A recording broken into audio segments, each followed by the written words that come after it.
نن چې محترمو زمونږ کومه وظیفه ده دا وظیفه کوچا د رمضان المبارک په شپو کې وکړله یا په ورځو کې وکړله انشاءالله العزیز الله پاک به د دې وظیفې په برکت باندې د انسان په کاروبار کې ډېر زیات برکت واچوي.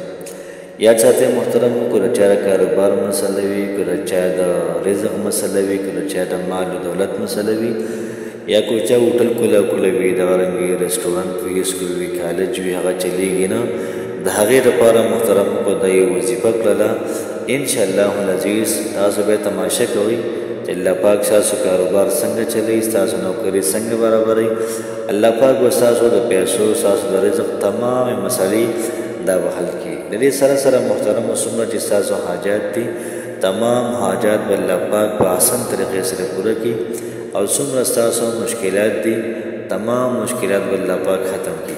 بسم الله الرحمن الرحیم. شروع کوم د ډېر زیات بخونکي او د ډېر زیات مهربان رب په نوم باندې. السلام علیکم ورحمت الله وبرکاته. امید دربه کوم چې تاسو ټول به ټیک ټاک کې الله پاک هم خوشحاله آباد ساته.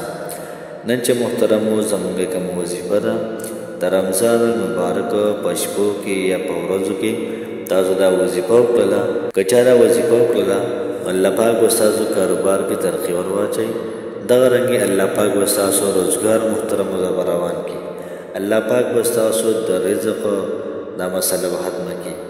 ډېره حقه داسې شته چې رمضان مبارک کې اکثر کارونه هم نه وي اکثر داسې وي که نه چې هوټل هم لکه ګاډي وډي په هغې باندې رش نه ګاګ پې نه نو که دا وظیفه څوک شروع کړي انشاءالله العزیز چې څومره پیسې به د ورځې پیدا کولې د ماښام نه وار تر پېشمني پورې دومره پیسې محترم الله پاک به په لږ ټایم کې سته ورکړي. وظیفه محترم ډېره زیاته رقمان ده ډېره زیاته بهتر ده ډېره زیاته عجیبه ده. دکاندار داسې وي چې سر نه واله ماښام پورې دا پریشانه ناسته وي څوک راځي نه ګاهک راځي نه د هغوی نه اخلي نه نو که دا وظیفه ده شروع کړله نو په دکان باندې محترمو د ګاهک دومره رش به وي چې دی به ورته حیران شي.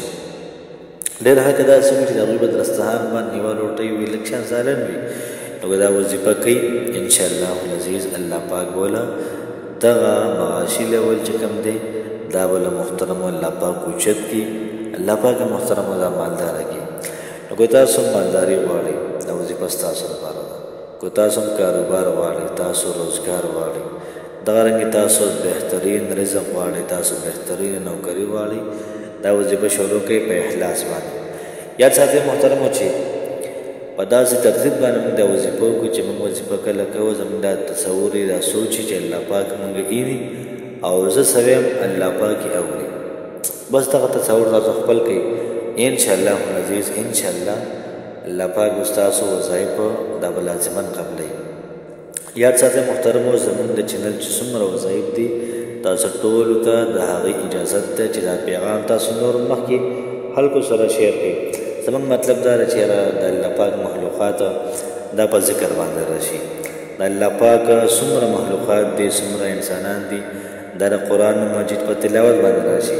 بس زموږ دغه یو مقصد دی په دې نه علاوه محترم نور هېڅ څه مقاصد دا نشته دی بس چې زموږ د وجې د چا په خوله باندې د الله پاک نوم دا وسیله کېږي دا ډېره زیاته لویه خبره ده.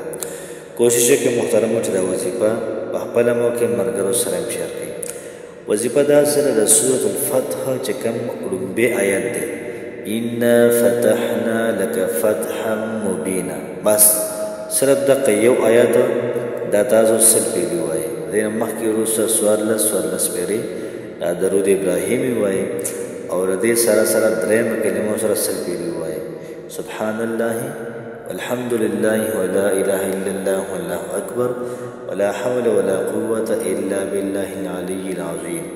دا کلمو سره سل پیرې ووایئ نو څوارلس پیرې درود شریف شو او سل پیرې انا فتحنا لك فتحا مبینا او سل پیرې درېیمه کلمه او څوارلس پیرې بیا درود شریف شو او بیا د هغې نه بعد محترمو دعا وکړئ انشاءالله العزیز الله پاک به ستاسو دعا دا برت کښېنه.